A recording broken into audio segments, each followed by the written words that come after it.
বাহিরে যুদ্ধ, ঘরেও যুদ্ধ চলছে।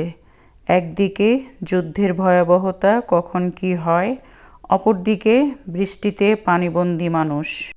অনেক দিন পর আজ সংসারের জন্য বেশ কিছু জিনিস কেনাকাটা করলাম। আর দুবাইয়ের বাসা ভাড়া কেন এত বেশি শারজা এবং আজমানের থেকে, সেটা আজকের ভিডিওতে বলবো। আশা করছি পুরোটা ভিডিও জুড়ে আপনারা আমার সাথেই থাকবেন। আসসালামু আলাইকুম সবাইকে, কাছে বা দূরে যে যেখান থেকে আমার আজকের ভিডিওটি দেখছেন। আশা করছি আল্লাহর রহমতে সবাই ভালো আছেন, সুস্থ আছেন এবং নিরাপদে আছেন। আলহামদুলিল্লাহ, আমরাও ভালো আছি। নতুন দিনে নতুন একটা ভিডিও শেয়ার করতে যাচ্ছি আপনাদের সাথে। আশা করছি বরাবরের মতো আমার আজকের ভিডিওটাও আপনাদের কাছে ভালো লাগবে। ভিডিও শুরুতেই অনুরোধ রইল, যে সকল বন্ধুরা ভিডিওটা দেখা শুরু করেছেন অবশ্যই মনে করে একটা লাইক করতে একদম ভুল করবেন না। আর আজকের ভিডিওটা শুরু করছি সকাল থেকে নিয়ে সারা দিনের একটা ভিডিও আপনাদের সাথে শেয়ার করব।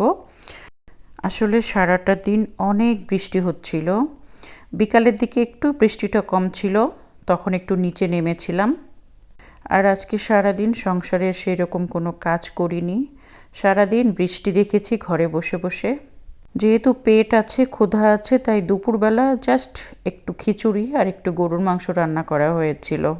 এক ভাত আর এক তরকারি, আর কোনো কিছুই করা হয়নি। সংসারের কাজ সেরকম করে ভিডিও করতে পারিনি, সংসারের কি কাজ করেছি।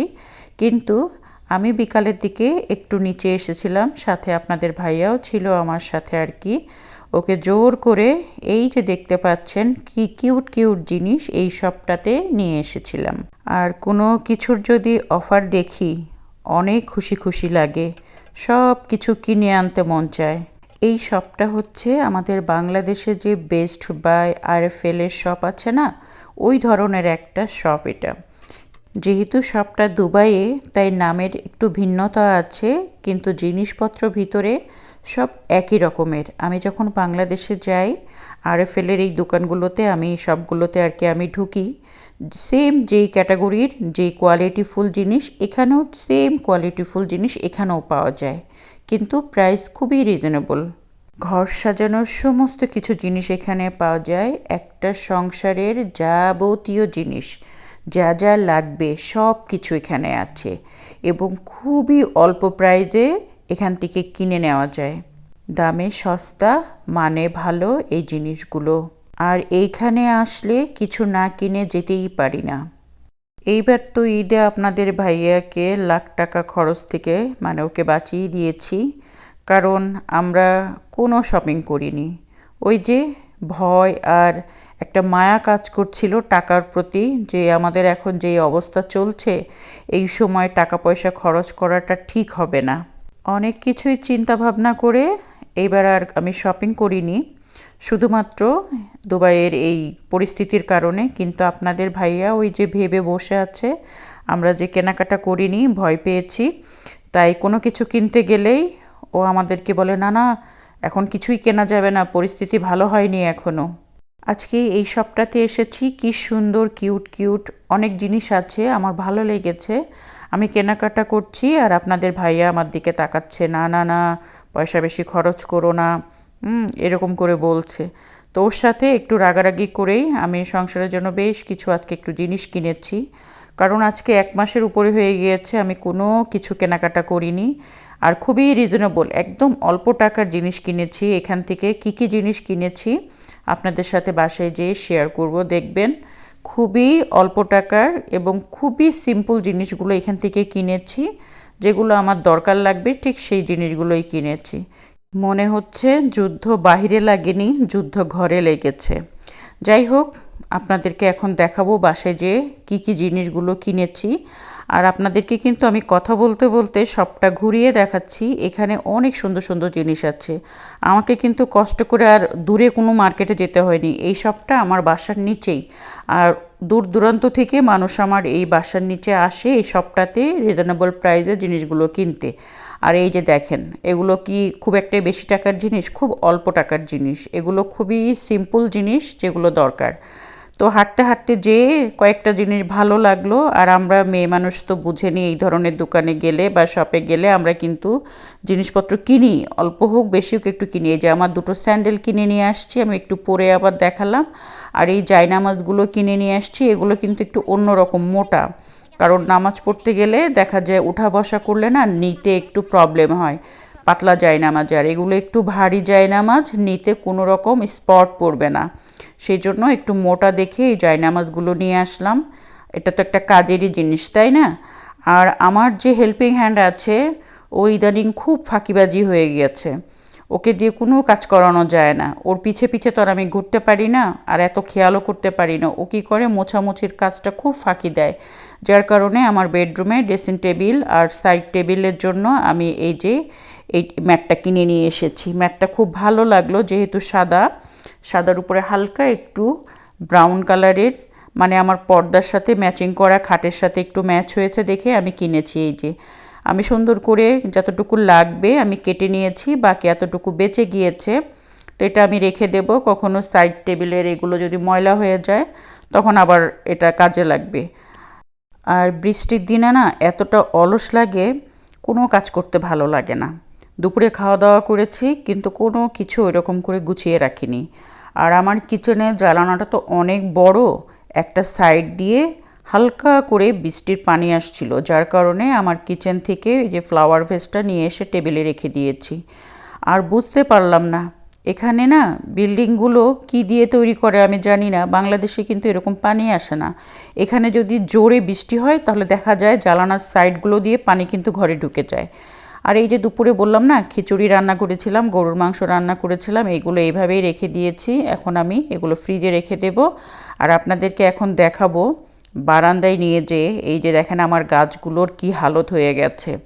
এগুলো তো আর বেশি দিন মনে হয় না বাঁচবে, যে কয়দিন বৃষ্টি হয় বা একটু ঠান্ডা থাকে সেই কয়দিন থাকবে। আর অলরেডি তো গরম পড়ে গিয়েছে, যেহেতু এক নাগাড়ে 4-5 দিন বৃষ্টি হয়েছে, তাই বাহিরের ওয়েদারটা এখনও ঠান্ডা আছে। কিন্তু মনে হচ্ছে এই বৃষ্টি মনে হয় এই বছরের শেষ বৃষ্টি, আর মনে হয় হবে না। তারপরে শুরু হয়ে যাবে গরম, আর সেটা মারাত্মক লেভেলের গরম পড়ে এখানে। আর এই যে দেখেন আকাশের দিকে তাকিয়ে কি অবস্থা, পুরাটা আকাশ এরকম অন্ধকার হয়ে তারপরে বৃষ্টি শুরু হয়েছে।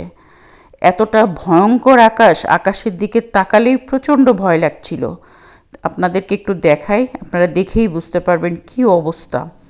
আমরা তো এরকম কখনো দুবাই শহরে এরকম আকাশ দেখি না, বা এত বৃষ্টি সবসময় দেখি না। আমরা বৃষ্টির জন্য একটু আল্লাহ আল্লাহ করতে থাকি যখন প্রচণ্ড গরম পড়ে, কিন্তু বৃষ্টি হয় না। আর এই যে দেখতে পাচ্ছেন কালো মেঘটা, এখানেই হচ্ছে বিচ। আমার বাসার থেকে এই বিচটা কিন্তু আরব সিটা বেশি দূরে না, মাত্র 10 থেকে 15 মিনিটের রাস্তা। আর এয়ারপোর্ট মাত্র 5 মিনিটের রাস্তা আমার বাসার থেকে। মনে হচ্ছে আগুন লেগে গেছে, আগুনের ধোঁয়াটা আসছে, আসলে এটা হচ্ছে মেঘ। আর এতটা জোরে বৃষ্টি এসেছে, তার সাথে ছিল প্রচণ্ড বাতাস, পুরো সামনের বিল্ডিংগুলো দেখেন অন্ধকার হয়ে গিয়েছে। পরে আমরা একটু বাহিরে গিয়েছিলাম, পরের দিন সকালে দেখেন এই অবস্থা হয়ে গিয়েছে। সারা রাত কিন্তু এরা মেশিন দিয়ে পানি টেনে নিয়ে ফেলে দিয়েছে, আর অনেকে আছে গাড়ি দিয়ে পানি টানাটানি শুরু করে দিয়েছে। কিন্তু রাতের মধ্যেই আমাদের দুবাই শহর ক্লিন হয়ে গেছে। শারজা এবং আজমানের এই ভিডিওটা আমি করে নিয়ে এসেছিলাম, আমি ডাক্তারের কাছে যাওয়ার কথা ছিল পরের দিন সকালে, তখন আমি ভিডিওটা করি। আমার শারজাতে ডাক্তার দেখানোর কথা ছিল, কিন্তু আমাকে ঘুরে এতটা পানিবন্দি রাস্তাগুলো, আমাকে ঘুরে ঘুরে আজমান হয়ে মানে যেতে হয়েছে, কিন্তু আমি ডাক্তারের কাছে পৌঁছাতে পারিনি, আমাকে আবার ব্যাক করে আসতে হয়েছে। তো রাস্তার ভিডিওগুলো আমি দেখাচ্ছি আজমান, এবং এই যে শারজার রাস্তাটা দেখাচ্ছি। যাই হোক, শারজা এবং দুবাইয়ের মধ্যে এটাই পার্থক্য, দুবাই যে কোনো কিছু সাথে সাথে ওরা ক্লিন করে ফেলে এবং খুবই নিট অ্যান্ড ক্লিন থাকে। সেই হিসাবে কিন্তু আজমান এবং শারজা এটা একটু স্লো, এরা কাজের দিকে একটু স্লো। এই যে দেখেন এরকম পানি টানা গাড়িগুলো আছে রোডে, সারা রোডে এই ধরনের গাড়ি, এরা কিন্তু পানি টেনে টেনে নিয়ে ফেলে আসছে। হ্যাঁ, আর আমাদের দুবাইয়ের রাস্তা দেখলে বোঝাই যাবে না যে দুবাইয়ে বৃষ্টি হয়েছিল। আর ওইখানে দেখেন এখানে কিন্তু ছোটোখাটো এখানে মানে নৌকা চলবে। এই জন্য দুবাইয়ের ভাড়া প্রচুর। দুবাইতে সব কিছুর ফ্যাসিলিটি একটু বেশি, সুবিধা বেশি, সুযোগ সুবিধা সব দিক দিয়ে বেশি, যার কারণে দুবাইয়ে পচা হোক ভালো হোক সব ধরনের বাসারই দাম বেশি। আর শারজা, তারপরে আজমান বা আরও সাইড আছে, সেগুলোর ভাড়া তুলনামূলক কম, ভাড়া কম, বাসাগুলো অনেক সুন্দর সুন্দরও পাওয়া যায়। দেখেন শারজার অবস্থাটা দেখেন, পুরা গাড়ি পানির নিচে ডুবে আছে, আর একতলা পর্যন্ত ডুবে আছে। আসার সময় আমাদের খুব কষ্ট হয়েছে শারজা থেকে বাসা পর্যন্ত আসতে। আর এইটা হচ্ছে আমার বাসার সামনে রোড, কতটা সুন্দর, আর ওই যে সামনে দেখা যাচ্ছে আমার বাসা। যাই হোক, আজকের মতো ভিডিওটা আমি এখানেই শেষ করব। যে যেখানে আছেন ভালো থাকেন, সুস্থ থাকেন, অন্তর থেকে দোয়া থাকলো আপনারা আমার এবং আমার পরিবারের জন্য দোয়া রাখবেন। আজকের মতো ভিডিওটা শেষ করছি। আল্লাহ হাফেজ।